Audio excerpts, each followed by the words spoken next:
ओम शांति। दो मुरलियों का आज हम अध्ययन, चिंतन, मनन करने वाले हैं। मुरली पहली है 3 मई की और इस मुरली का टाइटल है कर्मों की अति गुह्य गति। और सच में मुरली के अंदर बाबा ने कर्मों की बहुत गहरी गति बताई है। कर्मों के बारे में तो हम सभी को पता है ना, जैसे हमने कल भी बात की थी कि भारत के द्वारा कई सारे सिद्धांत पूरी दुनिया को दिए गए हैं। तो उसमें से एक सिद्धांत कर्मों का सिद्धांत भी है, कर्मों की गति का। तो कर्म की गति क्या सिखलाती है? एक लाइन में अगर बोला जाए तो कर्म की गति सिखलाती है कि कर्म अपने मालिक को कभी नहीं छोड़ता। कर्म बहुत ईमानदार है। कर्म का जो परछाया है, कर्म का जो फल है, वो अपने मालिक के प्रति बहुत बहुत बहुत ज़्यादा डेडिकेट है। कर्म करके, पुण्य का कर्म करके हम गायब हो जाएं तो वो पुण्य का फल हमें मिलेगा ही मिलेगा, चाहे अच्छे स्वास्थ्य के रूप में, चाहे अच्छे साथी के रूप में, चाहे अच्छे माहौल के रूप में, चाहे अच्छे बच्चे के रूप में, चाहे अच्छी बुद्धि के रूप में, चाहे अच्छे स्कूल, कॉलेज, टीचर्स, दोस्त के रूप में, किसी भी प्रकार से, या किसी अच्छी कला के रूप में। किसी के अंदर कोई ऐसी कला होती है, गॉड गिफ्टेड, बचपन से ही, जन्मते ही। तो ये भी किस आधार पर है? ये भी पुण्य कर्मों के आधार पर। तो कर्म अपने मालिक को या कर्म अपने कर्ता को कभी भी नहीं छोड़ते। दूसरा रूप देखा जाए तो अगर किसी से कुछ पाप कर्म हो गया, विकर्म हो गया, तो वो भी उस कर्ता को, उस मालिक को नहीं छोड़ता। वो कर्म करके हम गायब हो जाएं, शरीर छोड़ दें, शहर छोड़ दें, कुछ भी कर लें, परंतु वो कर्म घूम करके फिर से हमारे पास आएंगे ही आएंगे। ये कर्मों का सिद्धांत है। और सर्वशक्तिवान भगवान शिव भी दो चीज़ों के अंदर इंटरफेयर नहीं करते हैं, हस्तक्षेप नहीं करते हैं। तो एक है प्रकृति। प्रकृति के जो भी रूप हम देखते हैं, या आने वाले समय में तो हम बहुत विकराल रूप देखने वाले हैं, तो उसके अंदर भगवान का कोई हस्तक्षेप नहीं होता। जैसे कि बाबा ने बताया कि सृष्टि के अंदर जो युग परिवर्तन होते हैं, सतो प्रधान से सतो, रजो, तमो, तो केवल आत्माओं की अवस्था नहीं परिवर्तन होती है, साथ साथ में प्रकृति भी परिवर्तन हो रही है। इसलिए तो पहले के लोग हैं वो कहते थे हमने ये खाया हुआ है इसलिए हम चल रहे हैं। अब वही सेम टू सेम चीज़ अब वाले खा ले तो उनको डाइजेस्ट भी नहीं होती है। तो उसके पीछे बहुत सारे कारण है क्योंकि प्रकृति क्या हो चुकी है? तमो प्रधान है, कमजोर है, शक्तिहीन हो चुकी है। और शक्तिहीन करने के पीछे भी किसके कर्म है? हमारे ही कर्म है। अब दूध जैसी चीज जो पहले वाले लोग पी पी करके एकदम पहलवान बन जाते थे, और वही दूध जैसी चीज आज पीने के लिए डॉक्टर्स तक भी कह रहे हैं कि छोड़ दो अगर हो सकता है तो। उसके पीछे का कारण क्या है? पहले सभी के घरों में थी गौ माता, जिसकी एक घर के सदस्य की तरह सेवा होती थी। बहुत उसके भी सभी भावनाओं को एक माँ की तरह समझा जाता था। जैसे एक माँ को पीड़ा होती है, माँ की फीलिंग होती है, वैसे उस गाय को होती है। तो उसकी हर व्यवस्था का ध्यान रखा जाता था कि कब वो बच्चा देगी, कब उसको दूध आएगा, या कब कब उसकी सेवा कब करनी है।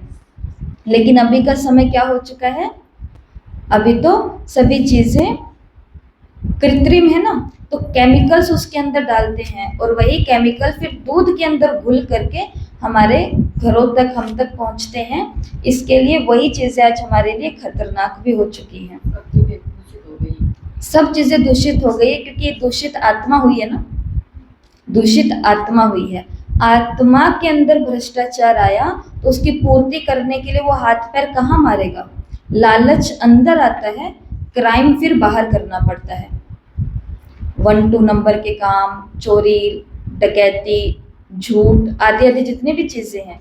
तो चोरी बुरी बात नहीं है, क्राइम बुरी बात नहीं है, लेकिन इससे बड़ा बुरा क्या है? जब उसका बीज अंदर पल रहा होता है। अब जो, और बाबा ने हमको ये शिक्षा दी है कर्मों की गति के अंदर कि हमें लगता है कि कर्म जो ऊपर से किए जा रहे हैं, बोले, सुनाए, दिखाए जा रहे हैं, कर्म केवल वही हैं। लेकिन भगवान को कर्म पनप कहाँ रहे हैं? वहां तक दिखाई देते हैं। तो कर्म कहाँ पनपते हैं? संकल्पों के रूप में। तो संकल्प से कर्म होना शुरू हो जाता है। इसलिए तो आज पहले मन का तनाव वाली बीमारियां नहीं थी, आज ये तनाव, चिंता, डिप्रेशन, यहाँ तक की बीमारियां क्यों बढ़ गई है? इसके पीछे का कारण है कि मन के कर्म भी मन के आगे आ रहे हैं। हर चीज का भुगतान हर कर्मेंद्री करती है, तो मन भी अपना भुगतान कर रहा है।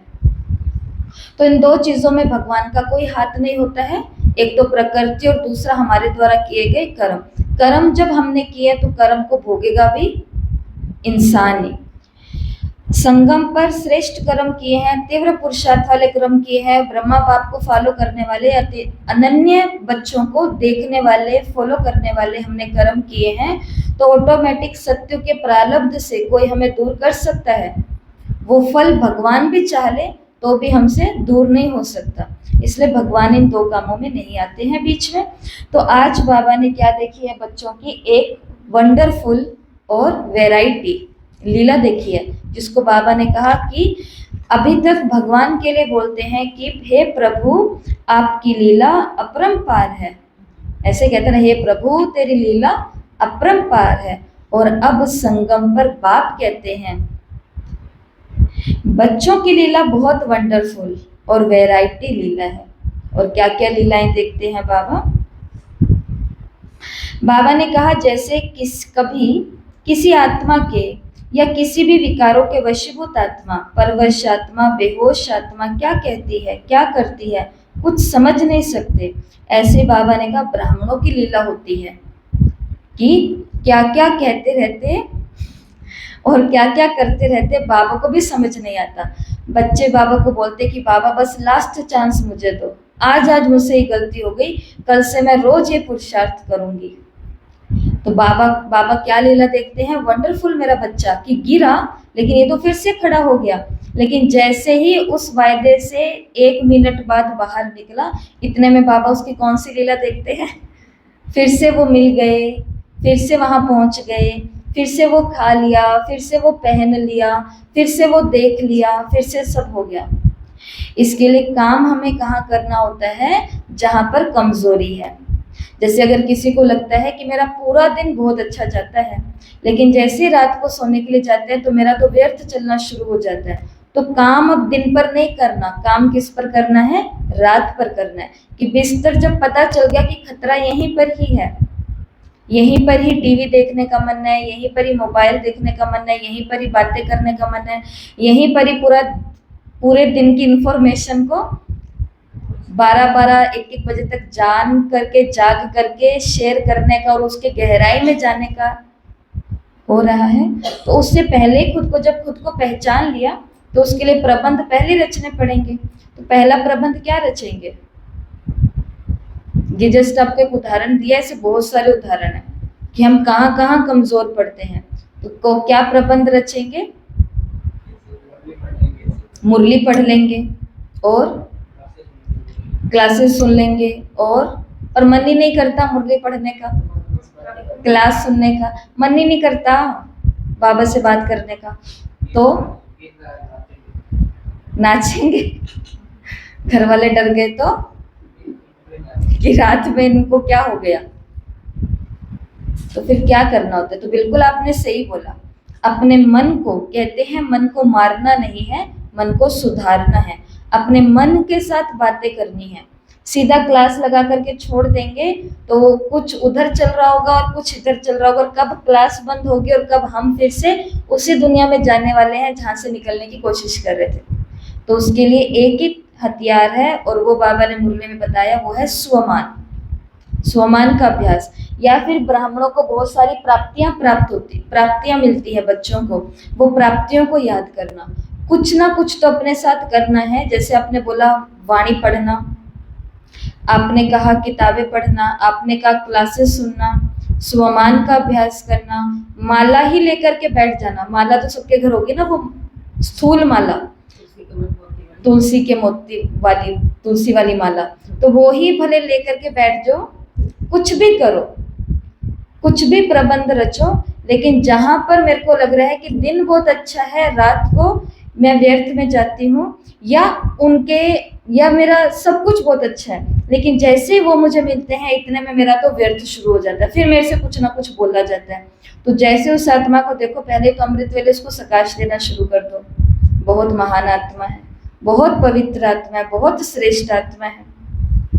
लेकिन बाबा बच्चों की लीला वंडरफुल देखते हैं कि अभी अभी बच्चे क्या हैं और अभी अभी क्या हो जाते हैं, और बाबा कहते हैं मैं भी कुछ समझ नहीं सकता हूँ कि मेरे बच्चे हैं क्या, कि इनका कौन सा रूप असली है।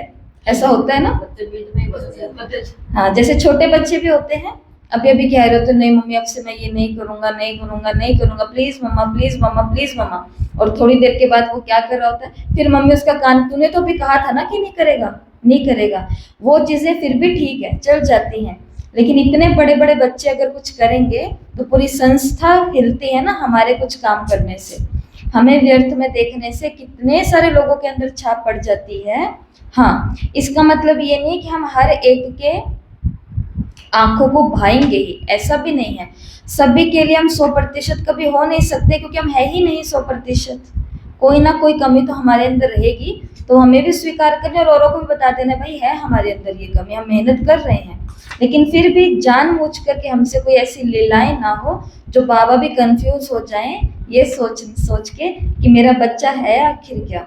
अब देखो, बाबा ने इस मुरली के अंदर अपने 2 रूप दिखाए, बाप के 2 रूप है। सबसे पहले बाबा ने कहा एक तो मैं रहमदिल हूँ और दूसरा मैं हूँ न्यायकारी सुप्रीम जस्टिस। रहमदिल का मतलब है लव, न्यायकारी सुप्रीम जस्टिस का मतलब है लो। बाबा ने कहा मैं दोनों चीजों का बैलेंस रखता हूँ। एक तरफ रहमदिल बन करके बाप के संबंध से रियायत भी करते हैं, छूट दे देते हैं बाबा, क्योंकि बाप है ना और हम बच्चे हैं। तो बाबा हमें इस संबंध के आधार पर 1, 2, 3 बार माफ करते हैं। तो हमें तो 3-3 बारी माफी मिल चुकी है ना हर काम में। बाबा आपसे ये नहीं सुनूंगी, ये कितनी बारी बोल लिया होगा। बाबा आपसे ये नहीं देखूंगी, कितनी बारी बोल लिया होगा। बाबा आपसे ये नहीं चाहूंगी, यहाँ वहां जहां भी, कितनी बारी। तो बाबा ने कहा रहमदिल बाप फिर भी रियायत देता है 1, 2, 3 टाइम। और दूसरी तरफ है सुप्रीम जस्टिस के रूप में कल्याणकारी होने के कारण बच्चों के कल्याण अर्थ ईश्वरीय लॉज मतलब कानून भी बताते हैं। और संगम का सबसे बड़े से बड़ा कानून क्या है? संगम युग का सबसे बड़े से बड़ा लो कानून क्या है?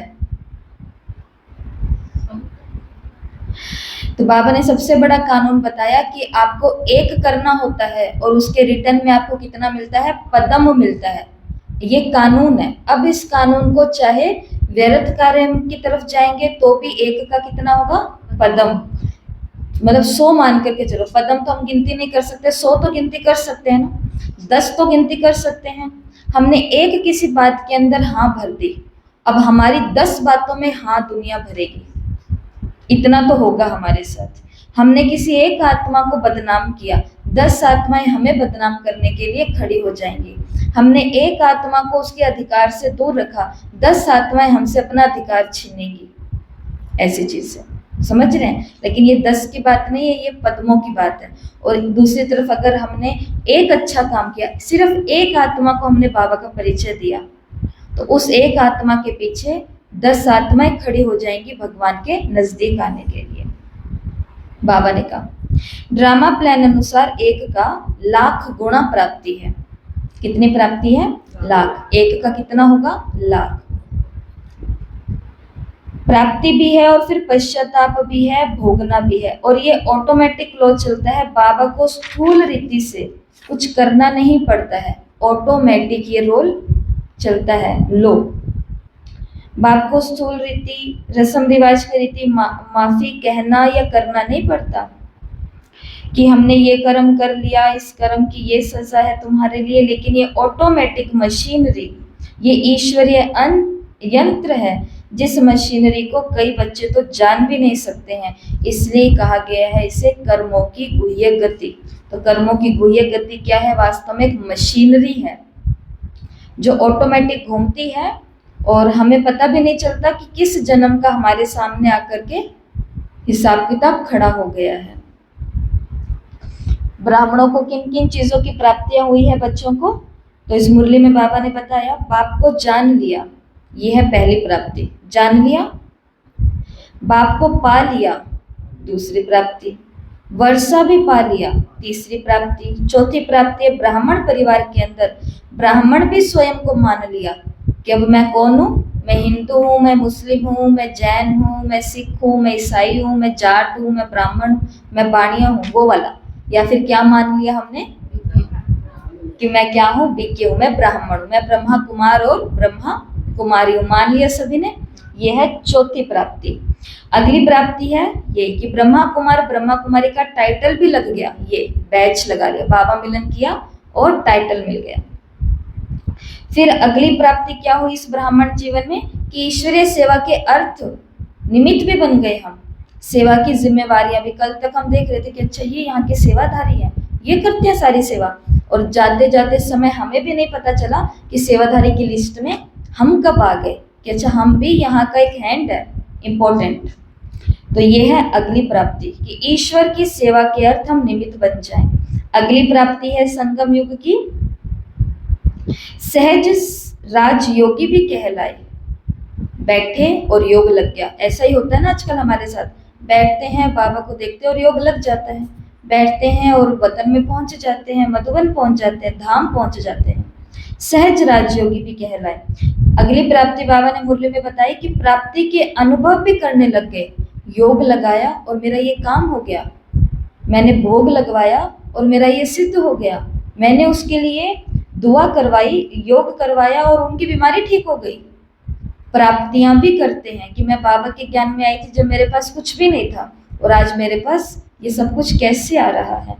तो यह है अगली प्राप्ति कि प्राप्ति अनुभव भी करने लग जाते हैं। नेक्स्ट है ईश्वरीय नशा, प्राप्ति का नशा चढ़ने भी लगता है कि हम थोड़ा कंट्रोल से बाहर होने लगते हैं, कि अब लोगों को हम दिखने लगते हैं कि ये तो आजकल हमारे जैसे रहे नहीं हैं, इनकी तो बातें ही निराली हो चुकी हैं।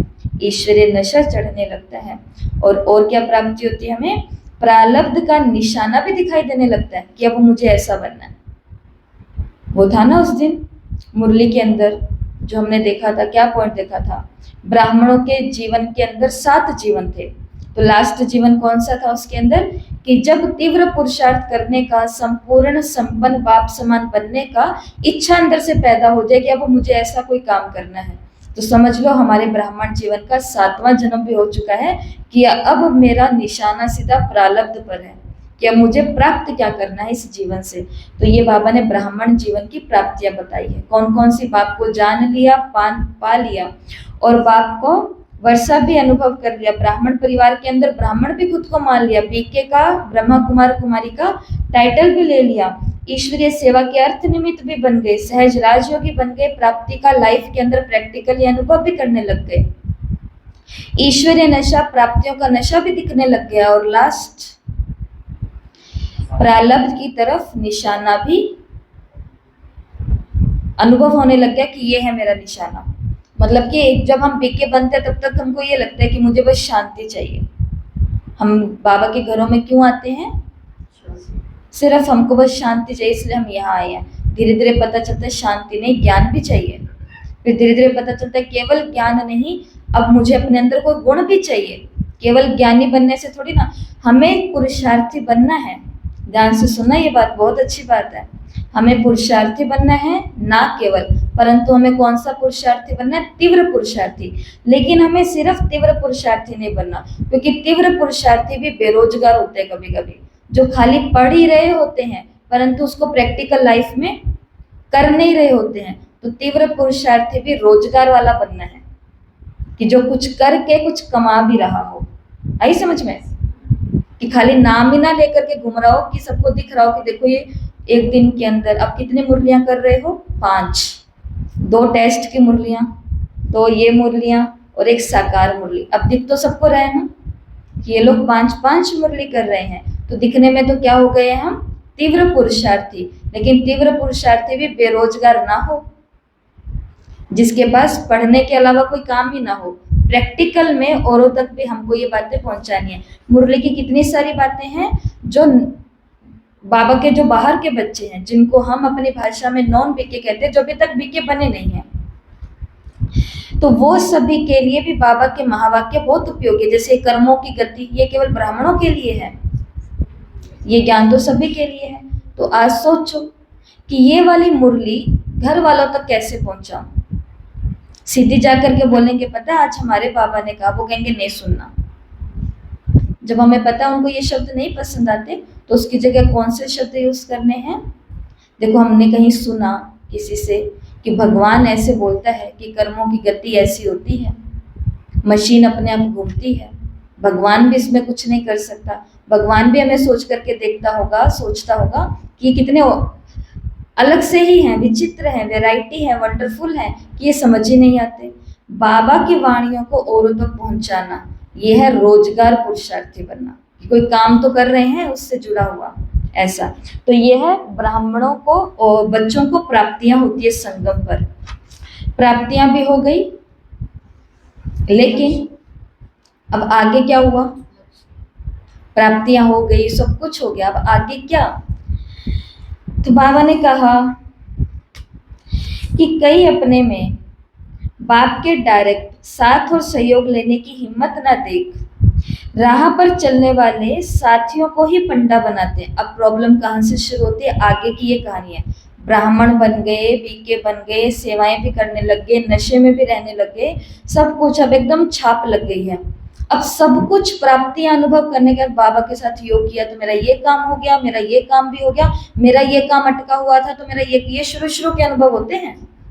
मेरा ये काम हो ही नहीं रहा था, लेकिन मैंने बाबा को याद किया और मेरा ये काम हो गया। और वो काम एक दिन के लिए नहीं हुआ, वो लाइफ टाइम के लिए काम हो रहा है। लाइफ टाइम के लिए होता है ना काम। तो जैसे किसी की जॉब नहीं लगती है, वो आते बोलते कि बाबा ने हमारी जॉब लगवा दी, उसके बाद में वो कहाँ है हमको भी नहीं दिखते। क्यों? क्योंकि बाबा ने कहा गलती ये होती है कि वो उन्होंने साथी और सहयोगी किसी और को बना लिया। वो नॉन बिके होंगे तो बाहर वालों को याद करेंगे, वो बिके होंगे तो बाबा ने कहा साथी किसको बना लेते हैं, और पंडों को बना लेते हैं, और अच्छे लगने लग जाते हैं। काम पढ़ने के बाद तो कहते हैं ये तो काम होना ही था, ये तो होना ही था। देखो ये तो होना ही था, ये तो चलो ठीक है बाबा ने करा दिया होगा, पर ये होना ही था, हमें तो पता ही था। हमने मेहनत इतनी की इसलिए तो होना ही था, नो डाउट मेहनत से ही होना था। तो फिर हमने उसके ऊपर विश्वास क्यों दिखाया? उसका विश्वास भी तो कोई चीज होगी ना, उसकी हिम्मत भी तो कोई चीज होगी ना, ऐसा। परंतु अलग अलग प्रकार के प्राणी हैं। एक बहन को मैंने बोला कि देखो जैसे डॉक्टर के पास सिर्फ मरीज ही जाते हैं ना, ऐसे हमारे पास भी खाली मरीज ही आते हैं। जब दुखी होते हैं तब आते हैं, जब सुख शुरू हो जाता है तो हमको याद भी नहीं करते हैं। और उस बहन ने हमको बोला कि दीदी आप याद कर लो कि मैंने आपको जब जब फोन किया, मैंने दोनों टाइम आपको इंफॉर्मेशन दी है। मैंने जैसे मेरे को बहुत तेज सुख मिला, मैंने सबसे पहले आपको बताया कि क्योंकि वो आपका हक है, आपको पता होना चाहिए कि सुख आया तो आप बाबा को थैंक्स करो मेरी तरफ से। क्योंकि कई आत्माएं ऐसी होती है जिनको बाबा भी नहीं पता होता है, ना उनको पता करने की इच्छा होती है। उनको बस ये पता है कि ऊपर वाली शक्ति है जो इनके द्वारा हमें कुछ अच्छा डायरेक्शन देंगी और हमारा काम हो जाएगा। तो उन्होंने कहा कि आप मेरे चेक कर लो पीछे के दिन, मैंने केवल आपको तकलीफ के अंदर फोन नहीं किया, लेकिन मैंने आपको अच्छी खबर भी सुनाई है। मैंने कहा सुनाई है। तो बाबा को हम सिर्फ वो समय तो याद कर लेते हैं कि जब बाबा ने हमको ये प्राप्तियां करवाई, शूद्र से ब्राह्मण बना दिया। नहीं तो आज इन ड्रेसेस में हम होते, ऐसे आचरण में, ऐसे स्वभाव में नहीं होते थे। जानवर की भांति ही होते जैसे हमारा जीवन। वो तो पशुपतिनाथ मिला है तो हमारा जीवन भी क्या हो गया, सुंदर हो गया। लेकिन बाबा ने कहा फिर आगे क्या हुआ, किसी न किसी प्रकार से सैल्वेशन के आधार पर चलने का फिर आत्मा प्रयत्न करती हैं। ये होगा या ऐसे होगा तो ये पुरुषार्थ करूंगा, ये मिलेगा तो पुरुषार्थ करूंगा। ऐसे सैल्वेशन रूपी लाठी के आधार पर चलते हैं। पहले आए थे तब तो बाबा को नहीं बोला कि बाबा ये कराओगे तो मैं रोज सेंटर आऊंगी। लेकिन जब बाबा मिल गया, सारा काम हो गए, फिर बाबा को क्या बोलते हैं, बाबा मेरा पहले ये करो तो मैं ऐसे चलूंगी, बाबा मेरा ये करो तो मैं ये पुरुषार्थ करूंगी, पहले मेरा ये काम करो तो मैं रोज मुरली में आऊंगी। बाबा कहते मत आओ। पहले ये बातें नहीं थी, लेकिन अंदर ही अंदर किसी और को साथी बना लिया ना, तो ये बातें होती हैं। ऐसे सैल्वेशन रूपी लाठी लेकर के उस आधार पर चलते हैं।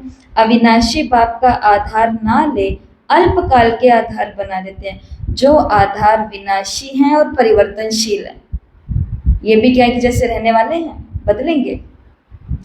स्वयं भी सर्व प्राप्तियों के अनुभव को विनाशी समय के लिए अनुभव करते हैं और स्थिति भी एक रस नहीं रहती, बार बार चेंज होते रहते हैं। अभी अभी बहुत खुशी होगी, आनंद में रहेंगे, अभी अभी मुरझा जाएंगे, उदास नीरस हो जाएंगे। कारण क्या है? क्योंकि आधार ही ऐसा लिया है, आधार ही हिलने वाला लिया है, तो फिर हिलेंगे ही ना।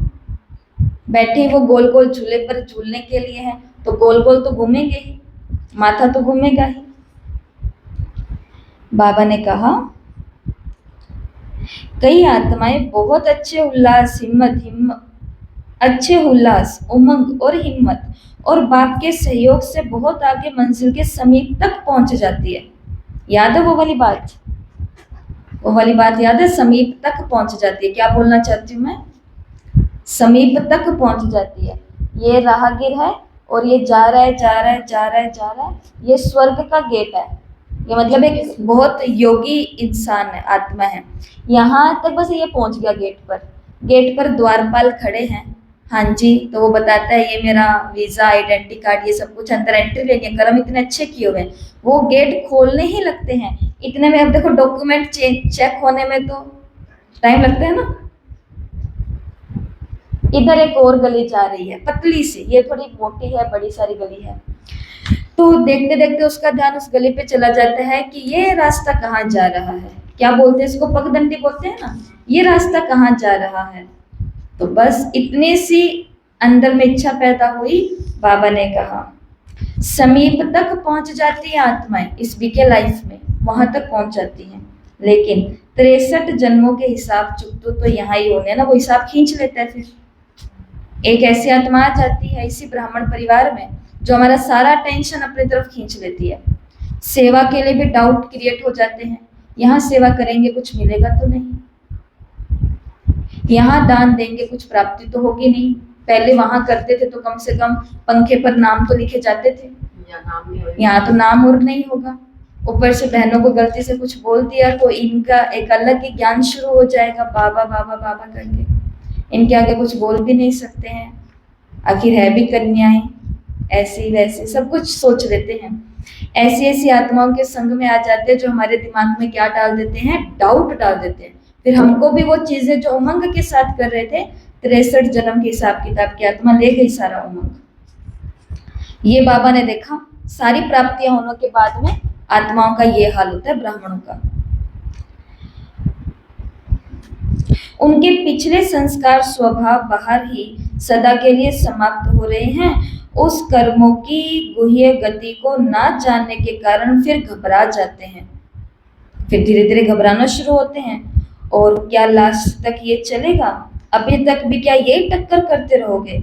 इन व्यर्थ संकल्पों में उलझने के कारण फिर प्यार नहीं कर पाते हो, सोचने में टाइम वेस्ट करते हो, कोर्टों में कोई तूफानों को, ड्रामा को तोहफा समझ संस्कारों की टक्कर के आगे बढ़ जाते हैं। लेकिन कोर्टों में कोई होते हैं जो इन तूफानों से घबराते नहीं हैं और आगे पहुंच जाते हैं। इसलिए बाबा ने कहा कि अब याद रखो। क्या याद रखना है? क्या याद रखना है?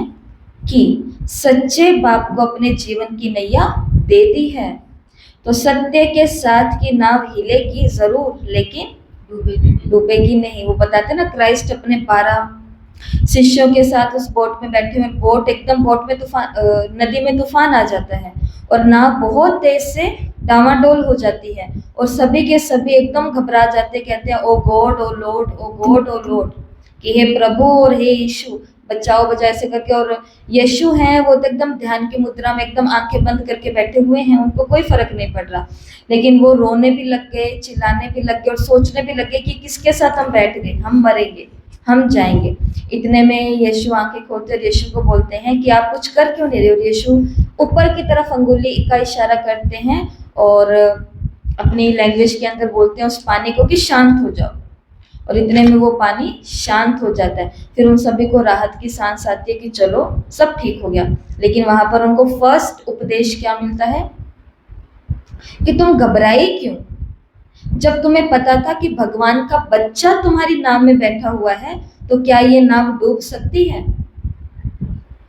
भगवान का बच्चा जिस नाव में बैठा हुआ है, वो नाव कभी डूब सकती है? नहीं डूब सकती। अब हम अपने आप पर देखें, जिस नाव के अंदर हम आकर के बैठे, उस नाव में स्वयं भगवान ही बैठा हुआ है, तो ये नाव डूब सकती है? नहीं डूब सकती है।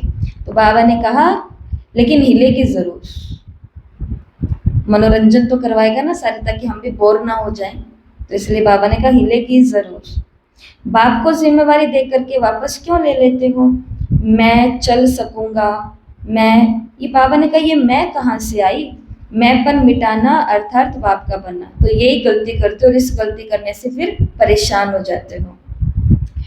तो अपनी जिम्मेवारी सिर्फ एक की समझो, मैंपन में मनमत को मिक्स नहीं करो, फिर पश्चाताप करना पड़ेगा। इसलिए बाबा ने कहा कि अब घबराओ नहीं, अब गहराई में जाओ। ये छोटी छोटी रोज की परीक्षाएं हैं। लोग क्या कहते हैं, मेरे घर वाले क्या कहते हैं, मेरा तो दिमाग इन बातों में चलता ही नहीं है, मुझे तो ये याद ही नहीं रहता, मैं तो डिस्टर्ब हो जाती हूँ, मेरा तो ये दुखने लग जाता है, वो हो जाता है, क्या क्या करूँ मैं तो बाबा ने कहा इन बातों से घबराना नहीं है, इन बातों की गहराई में जाना है। और लास्ट में बाबा ने कहा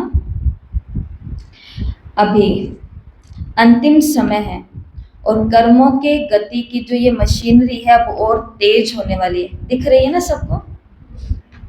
इसलिए ही रामायण के अंदर आता है कलयुग केवल नाम आधारा, सुमर सुमर नर उतरे पारा। कि कलयुग तो केवल नाम का है, लेकिन यहाँ पे थोड़ा सा राम का नाम लिया, इतने में रिटर्न मिल जाएगा, क्योंकि कर्मों की गति यहाँ पर फास्ट है। अभी अभी पाप कर्म किया, अभी अभी सजा भोगो, आजकल वो समय चल रहा है। और बाबा ने कहा आगे चल के तो ये मशीनरी और भी फास्ट दिखाई देने वाली है। अब ध्यान देना इस बात पर, भविष्य की बातें बाबा ने क्या बताई जो थोड़े समय में होने वाला है। धर्मराजपुरी के पहले यहाँ ही कर्म और उसकी सजा का बहुत साक्षात्कार करेंगे, आगे चल के भी करेंगे। और सत्य बाप के सत्य बच्चे बन, सत्य स्थान के निवासी बन। अगर जरा सा भी असत्य का काम किया, जरा सा भी, सत्य स्थान पर बैठे हैं, सत्य का काम कर रहे हैं और सत्य की बातों को झूठ बना करके बाहर बोलते हैं, झूठ बना करके, तो बाबा ने कहा अगर जरा सा भी असत्य का काम किया तो प्रत्यक्ष दंड साक्षात्कार अनेक वंडरफुल रूप में दिखाई देंगे। दंड कैसा होगा? प्रत्यक्ष होगा।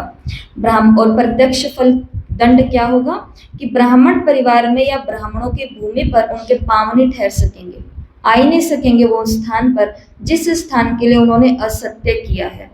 पांव वहां ठहर नहीं सकेंगे, बहाने कुछ भी बनेंगे, लेकिन रिजल्ट ये निकलेगी, हर दाग उनका स्पष्ट दिखाई देगा, वो छिपा नहीं सकेंगे।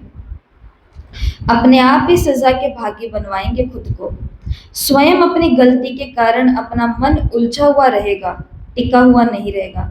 इसलिए ये सब कुछ होना है तो अभी नॉलेजफुल बनो, घबराओ मत, लेकिन अभी गहराई में जाओ कि मुझे हर कर्म कैसे करना है, सोच के। दुनिया के अंदर भी देखते हैं ना, हम अपनी कथाओं के अंदर भी जो हमने सुना है कि किसी गुरु के लिए किसी ने बोल दिया तो गुरु का श्राप लग गया और वो जाकर के ये बन गया। और यहाँ पर हमें जो ज्ञान सुनाने, देने, पालना करने वाले हैं वो कितने महान हैं, और उनके सत्य जीवन के ऊपर जब हम असत्य का दाग लगाते हैं तो हम कहाँ रहेंगे? कहीं के नहीं रहेंगे। इसलिए बाबा ने कहा कि अब इस मशीनरी की गहराई में जाओ। तो मुरली के अंदर जो बच्चों की बाबा ने 7 लीलाएं दिखाई जो शुरू में आ चुकी है वो रिवाइज कर लेते हैं। तो पहली लीला है कि माया के चैलेंज को सफलतापूर्वक सामना नहीं कर पाते। दूसरी बच्चों की लीला है कि माया के वैरायटी रूपों को परख नहीं पाते, इसलिए कोई माया को बलवान देख दिल शिकस्त हो जाते हैं कि क्या हम विजयी बन सकेंगे। तीसरा, कोई सामना करते करते कभी हार और कभी जीत का अनुभव करते, कभी थक जाते हैं और थक करके जहां है जैसे हैं वहीं रुक जाते हैं कि हो गया हमारा, अब तो हम थक गए पुरुषार्थ करते करते। आगे बढ़ने के सोचने की हिम्मत ही नहीं आती, लेकिन आगे तो बढ़ना पड़ेगा। अब देखो इस जीवन के अंदर कई लोग ऐसे हैं, परिवार की बात हो रही है ना यहाँ पे, तो ब्राह्मण परिवार में कई ऐसे हैं जो हमें देख करके बोलेंगे ये तो देवता बनेंगे, और कहीं हमें देख करके बोलेंगे ये तो चंडाल बनेंगे। अब क्या करें, किसकी सुने और किसकी ना सुने? इस दोनों की नहीं सुननी। वो बोलते हैं कि देवता बनेंगे तो बाबा को थैंक्स करो, वो बोलते हैं चंडाल बनेंगे तो इधर से सुनो और इधर से निकाल दो, कोई रिएक्ट नहीं करना, कोई रिएक्शन नहीं। लेकिन किसी ने हमको ऐसा बोल दिया कि तुम्हारा पुरुषार्थ तो एकदम जीरो है, तुम गलत ही काम कर रहे हो, तुम कुछ अच्छा कर ही नहीं रहे हो, तो अपने आप को हराना नहीं है, माया को परखना है कि माया इस कमजोर शब्दों के रूप में मेरे पास आई है। तो खुद को क्या करना है, बाबा ने कहा खुद को हराना नहीं है, खुद को घबराना नहीं है, खुद को रोक नहीं लेना है, थक करके आगे बढ़ाओ।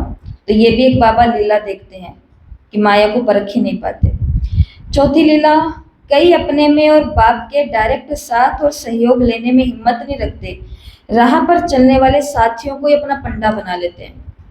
आपस में एक दूसरे को राय, हमने सुना है ऐसा, आपस में राय लेते लेते करते हैं, मैं तुम्हारे लिए यो कर दूंगी। माताएं कहती है दूसरी माता को, एक माता दूसरी माता को कहती है कि आपके घर में कोई टेंशन हो ना मुझे बताना, मैं योग करूंगी। और मैं कहती हूँ कमाल है उस माता की जो भोली बनकर के अपने सारी प्रॉब्लम बता भी देती है कि ये कर देगी, लेकिन परखो तो सही, कम से कम पहले उसके घर को तो देखो, उसका योग इतना ही पावरफुल होता तो उनका अपना कहाँ पर जा रहा है योग सारा किया हुआ। जैसे लोग वो दे नहीं जाते बद्दुआ से, हम जिनको पैसा नहीं देते तो वो श्राप दे जाते हैं कि तुम्हारे साथ तो ये हो जाएगा। तब क्या क्या करें, वहां पर अपना कोई पर्स थोड़ी ना खाली करेंगे बैठ करके कि हमको श्राप ना लग जाए, वहां पर भी परखना होता है कि इनका श्राप इनका वरदान इतना ही काम कर रहा होता तो ये खुद को वरदान दे दे करके आज कहाँ पहुंचा देते।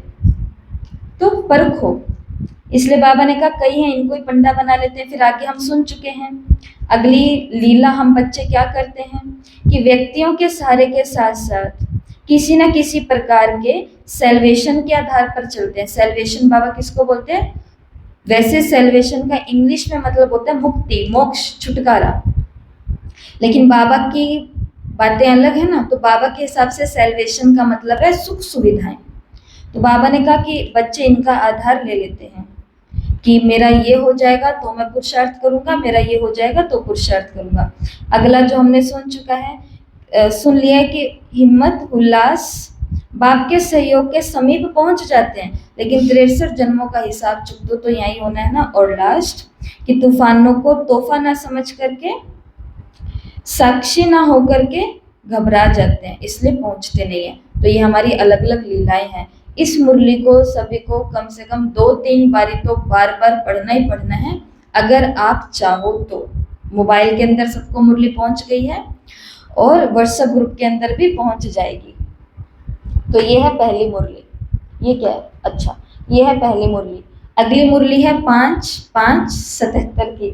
इस मुरली के अंदर बाबा ने वरदानी, महादानी और दानी बच्चों की निशानी बताई है। मुरली थोड़ी सी ये बड़ी है बाकी मुरलियों से। तो बाबा ने, तो इसमें आपको काम क्या करना है, जा करके काम सारा आपको ही करना है। ऐसे लिख लेना ऊपर डेट, 3 बॉक्स बना लेना और 3 बॉक्स के नीचे बड़े बड़े बॉक्स, हमारे पास तो बोर्ड बड़ा नहीं है ना, छोटा बोर्ड है, तो ये बॉक्स थोड़े बड़े बड़े कॉपी पर बनाना, मतलब इतना बड़ा तो बनाना जिसके अंदर बहुत सारी बातें आ सके, कम से कम 10 पॉइंट, 2 और 3 बॉक्स बनाने हर एक के नीचे। वरदानी के लिए बाबा ने क्या कहा, वो पॉइंट्स लिखने, मुख्य मुख्य पॉइंट्स। महादानी के लिए बाबा ने क्या कहा, वो पॉइंट्स लिखने हैं। और दानी आत्माओं के लिए बाबा ने मुरली में क्या कहा, वो लिखने हैं। मुरली के अंदर के मेन महावाक्य जो इन तीनों बातों से जुड़े हुए हैं वो छांट करके आपको इसके अंदर सेट करने हैं। ये है आज का सिर्फ एक होमवर्क। ऐसा छोटे बच्चों को बोलना पड़ता है ना, आज एक ही होमवर्क है, तो उनके अंदर हिम्मत आ जाती है कि आज एक ही है, चलो कर लेंगे। और दानी के, ठीक है। और तो आपको बता देते हैं कि बाबा ने वैसे इन तीनों के बारे में अंतर बताया है, फिर उसके बाद आज की क्लास पूरी करते हैं। वरदानी बच्चे स्वयं के जमा किए हुए खजानों को, अर्थात स्वयं की शक्ति, स्वयं के गुण द्वारा निर्बल आत्माओं को वरदान द्वारा हिम्मत, उल्लास की शक्ति, खुशी का खजाना, अपने सहयोग की शक्ति देकर के कमजोर को शक्तिशाली बना देते हैं। ये है वरदानी आत्माएं। अपने गुण शक्तियों का जो भी स्टॉक इनके पास जमा है वो वरदान के रूप में, हिम्मत के रूप में, उल्लास के रूप में, सहयोग के रूप में और आत्माओं को देते हैं और उनको भी क्या बना देते हैं, शक्तिशाली बना देते हैं कि आप अपने जीवन से निराश नहीं हो, आप बहुत कुछ कर सकते हो ऐसा। दूसरी है महादानी आत्माएं। तो बाबा ने कहा महादानी पुरुषार्थ कराने की युक्तियां, उल्लास उमंग में लाने की युक्तियां बताते हैं, कमजोर आत्माओं द्वारा पुरुषार्थ कराने के निमित्त बनाते हैं, समृद्धि दिलाते हुए समर्थि लाने के निमित्त बनते। अपनी शक्तियों का सहयोग तो नहीं दे पाते लेकिन रास्ता स्पष्ट दिखाने के निमित्त बनते हैं। समझे? शक्तियां तो नहीं दे पाते लेकिन वो उनको रास्ता दिखा देते हैं कि अगर आप दिन में एक बारी मुरली पढ़ोगे, एक बारी सेवा केंद्र जाओगे, 7 दिन का कोर्स कर लोगे, ऐसा भोजन खाओगे, गुड नाइट करोगे, चार्ट रखोगे तो आपका ऐसा हो जाएगा, ऐसा हो जाएगा, ऐसा। तो ये उनको सिर्फ क्या करते हैं, रास्ता बताते हैं, सही रास्ते पर पहुंचा देते हैं। तो ये है महादानी आत्माएं। और दानी बच्चे, जो सुना, जो अच्छा लगा, जो अनुभव किया, वो वर्णन द्वारा आत्माओं को बाप की तरफ आकर्षित करने के निमित्त बनते हैं। लेकिन मार्गदर्शन कराने वाले या शक्तियों द्वारा सहयोग करने वाले, किसी को श्रेष्ठ बनाने वाले महादानी नहीं बनते। ना ये रास्ता दिखाते हैं सेवा केंद्रों का, मधुबन का, कोर्स का, मुरली का, योग का, और ना ही ये उन आत्माओं को कोई सहयोग शक्ति देते हैं। ये सिर्फ उनके साथ अपने अनुभव शेयर करते हैं कि जब से हम वहाँ जाने लगे हैं हमको ऐसा ऐसा अनुभव होने लगे, और सामने वाले सुनकर के कहते हैं अच्छा सच में ऐसा हो रहा है, अच्छा। लेकिन ये अपने मुंह से ये नहीं बोल पाते कि आपको भी जाना चाहिए, हम आपको लेकर के चलेंगे। समझ में आया तीनों में अंतर? तो अब चेक करना हम कहाँ हैं। क्या हम अभी तक यहाँ हैं दूसरों को सुनाने वाले, या फिर हमने ये स्वीकार कर लिया मैं शक्ति तो नहीं दे सकती, इतनी महान अभी मैं बनी नहीं हूँ, लेकिन मैं उनको रास्ते पर पहुंचा सकती हूँ, या फिर वरदानी बन चुके हैं कि सीधा हम सहयोग दे करके ऊपर ही उठाते हैं। ठीक है, तो बाकी आप सारी मुरलियां पढ़ेंगे तो ये करेंगे। चलो 10 समर्पण सूत्र कौन कौन से थे? एक्शन, सभी एक्शन करके दिखाओ। मेरा तो एक शिव, आप करना, मैं आपको देख देख के करूंगी। मेरा तो एक शिव बाबा, दूसरा न कोई। एक से सर्व संबंध। अगला एक के प्रति समर्पण भाव, बाबा का रूप। एक से योग, एक का साथ, हाँ, एक के संग। फिर अगला था एक से प्यार, फिर एक बल, एक भरोसा, फिर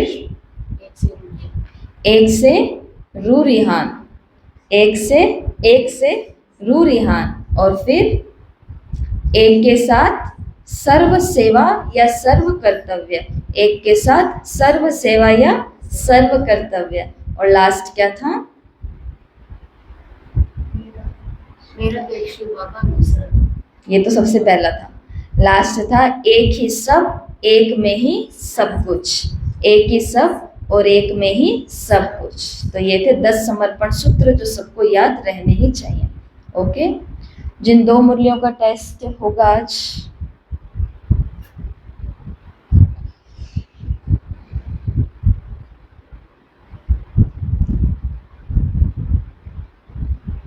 तो वो 2 मुरलियां हैं